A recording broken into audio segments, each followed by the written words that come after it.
Do you remember the final scene of Beyblade Metal Fury? After finally dealing with Nemesis, Kyoya and Jinga square up for one last battle. This was a perfect way to wrap up the series, with these two rivals having yet another clash. After everything that happened in the series, it ended just the way it started, with Kyoya versus Jinga. But who actually won this battle? Because as we remember, we didn't get to see it. It is the final clash, so a lot of people are just curious. And out of all of their matches throughout the series, this final clash puts the strongest version of Kyoya against the strongest version of Jinga. So who won? Well, we don't really know. All we do know is that Kyoya defeated every single legendary blader except Jinga leading up to this final match. So this means he beat King, he beat Chris, Kenta, and everyone else. And when he finally ran through the legendary blader gauntlet, the final match was Jinga. We then see the two square up, they let it rip, and then the show ends just like that. We didn't even see the Beyblades hit each other or anything. They let it rip and then the episode ends. There's no ending screen that might give us an idea of who won. There's nothing in or after the credits. That's it. The writers left this final battle very ambiguous. They let us, the audience, use our imaginations to wonder how the battle really went down, which I gotta say is a nice way to wrap things up. But what if I told you that I know who won this battle? After giving it a lot of thought, I think I can make a very educated guess on who won. Now, my reasoning is gonna be speculation, supported by evidence from the Metal series and Shogun Steel. But if you hear me out, I think you just might agree with me by the end of this video. So, who won the final battle between Kyoya and Jinga? After heavy consideration, I have reason to believe that the winner of this final battle was Kyoya. Maybe that's a bit of an unpopular opinion, but at this point, I'd say they're equals. You could argue Jinga had Kyoya beat for most of Metal Fury, but with Kyoya beating every single legendary blader, besides Jinga, surely he closed the gap. At this point in their final battle, post-Nemesis, I'd say they're the same level. So, I personally think Kyoya won, but if you think Jinga won, that's fine too. I mean, it's even possible that they tied again. So, we know the battle could go either way. Now, let me explain why I personally think Kyoya won. Let's look back at Shogun Steel. Specifically, the last scene that showed us a lot of the OG characters for one last time. We saw the Balin Temple with the Balin Fist. We saw Team Dungeon, we saw Lavushka with Helios, we saw Kenta, but most importantly for this video, we saw Kyoya. He's obviously a bit older at this point. I mean, 7 years have passed since we last saw him. I'd say at this point, he's probably around 23 years old, give or take a few years, but that doesn't really matter. What really matters in this scene is the other person standing there. His name is Kakeru Tategami, and he's actually Kyoya's younger brother. This is unfortunately his only appearance in the anime, making him pretty much a manga exclusive character. So basically in the manga, he gets a tiny arc where he challenges Jinga. He actually uses the Beyblade Divine Chimera, which is, I think, based off of a dinosaur. But if you've ever seen this Beyblade and wondered where it's from, well, here you go. When I first saw this Beyblade, I always wondered what it was from, and now I know it's from Kyoya's little brother. But anyways, he's actually a very solid blader. I mean, in the chapter, he actually ties against Jinga, and this whole arc takes place before the Gang Gang Galaxy versus Starbreaker battle. And look, I know the manga and anime are very different in so many ways, but still, tying to this version of Jinga, it's very impressive. Like, Kakeru might actually be stronger than Kyoya in the manga. So I wish we could have seen more of Kakeru in the anime, but let's get back on track. Kyoya is seen here, hanging out with Kakeru, watching the next generation of Beyblade. So, how exactly does this support my claim of Kyoya winning in the final clash against Jinga? Well, here's where some of my speculation comes in, so bear with me. But, when I first laid eyes on this scene years ago, and even when I look back at it now, one word comes to my mind. Retirement. I see my favorite character retired. And when I say retired, I mean retired from Beyblade. For the longest time, I didn't know why I felt this way. It was just sort of the vibe the picture was giving me, but now I think I can explain. I mean, Kyoya's sitting back in a big comfy chair. He now has glasses, which we've never seen him wear before, and he's watching the future of Beyblade excitedly from what we can assume is the comfort of his own home or office. It also looks like he's wearing the same outfit as his brother Kakeru, which is far more formal than anything we've seen Kyoya rock in the past. I guess this sort of makes me feel like he's entered a different stage of his life, one without Beyblade. Now, the idea that he retired from Beyblade is pure speculation based off of this picture alone, but if we consider the fact that he was also nowhere to be seen in Shogun Steel, the idea makes a bit more sense. I mean, we saw a lot of Benkei in Shogun Steel, so I think if Kyoya were still around and still battling, we would have seen him at least least for a bit. I know it'd be complicated because then we'd have to give him a whole new Zero-G Beyblade, but if he was still battling, I feel like we should have seen it. But if you aren't fully convinced on the idea of Kyoya retiring from Beyblade yet, this next piece of evidence may just do the trick. This comes straight from the creator of the Metal series, Takafumi Adachi himself. This is probably from a Twitter interaction or something like that, because he's pretty active on there, but I'm seeing it on the Beyblade wiki. But basically, Takafumi Adachi says that after the Metal series, Kyoya and Kakeru work for a company of their own called TC. This would explain the somewhat formal look these guys have going on in this picture, but there's more. In the Zero-G manga, apparently, Kyoya inherited his father's industrial complex, which I guess we would just call TC. So, more likely than not, this picture shows Kyoya and Kakeru working together in the office of TC. Now, it's possible that Kyoya is running this business and still Bey battling in Shogun Steel, but I think there are just too many signs pointing to the opposite. I think Kyoya is just retired from Beyblade. So now, why does that matter for this video? How does Kyoya being retired in Shogun Steel relate to him winning the final battle with Jinga and Metal Fury? Well, let's just think about Kyoya's character for a second. Ever since he got defeated by Jinga all the way back in episode 2 of Metal Fusion, he's been dead set on getting revenge. It's the whole reason he climbed Wolf Canyon, it's why he entered Battle Bladers, and it's overall why he progressed as a blader. I mean, the burning desire to defeat Jinga even led Kyoya to try out for Team Japan, be the first one to make it, just for him to pull a complete 180 and leave the team just to show off to Jinga. Then he makes his own team just for the chance at defeating Jinga in the World Championships. Kyoya's whole character is wanting to defeat Jinga, and this has always pushed both of them to get stronger together.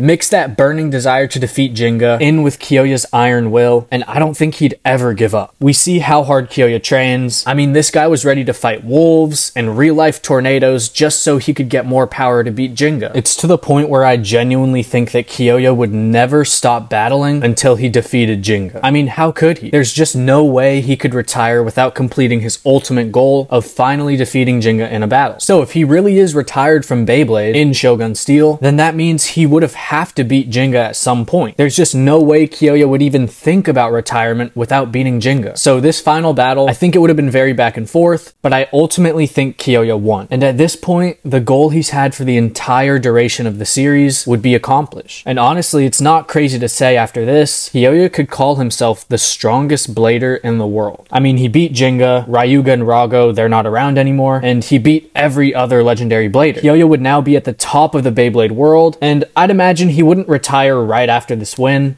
I mean, he's probably still battling for a decent amount of the 7-year time skip, but sooner or later, Kyoya is going to realize that there's simply nothing left for him in Beyblade. He beat the one person he always wanted to beat, and he's even the strongest in the world at this point. I think after this fully sets in for him, he'd see no point to continue. He'd be content with his journey and call it here. After all, what else could he really accomplish in Beyblade? He's done everything he's dreamt of. I think he would finally end his Beyblade journey and return home to his family. This is where he'd team up with Kakeru and inherit his father's company, TC. And that's the story. Even if you want to say that Kyoya didn't retire and he's still Bey battling while running TC, my point still stands. Even if he didn't fully retire, just think about it. He would never put anything else above his ultimate goal of beating Jinga until he's done it. And this includes running TC. So even if he's still battling, it's clear his job is probably more of a priority than Beyblade to him now, meaning that he had to have beat Jinga beforehand. He's just not putting all of this effort into TC unless he's already dealt with his lifelong dream